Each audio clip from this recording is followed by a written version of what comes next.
Hello guys, स्वागत आहे तुमचं प्रतीक्षा भैरा या आपल्या यूट्यूब चॅनलवर। आज होता आमच्या भैरा कुटुंबाचा हळदी कुंकू समारंभ। संक्रांत होऊन गेली आहे, पण आमचं थोडं प्रॉब्लेम होतं, त्याच्यामुळे लेटच हळदी कुंकू समारंभ ठेवलेला। आमचा हळदी कुंकू समारंभ हे आमच्या देवाऱ्यातच असतं। आमचं देवघर आहे, तिथे सर्वजण जमा होतात आणि आम्ही कुठलेही प्रोग्राम असतील ते तिथेच करतो। तर हळूहळू बायका येत होत्या आणि आम्ही हळदी कुंकू करत होतो।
ही आहे बायकांची लिस्ट, ज्यांचं हळदी कुंकू झालंय त्यांचं टिक करून ठेवलंय। आणि इकडे प्रिशी आणि आई यांचं चाललंय हळदी कुंकू समारंभ।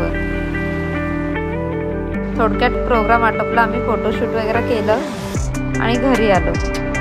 असंच चॅनलला सपोर्ट करा, लाईक करा, शेअर करा, सबस्क्राईब करायला विसरू नका। तुम्ही व्हिडिओ बघता पण सबस्क्राईब करत नाही तर सबस्क्राईब करा।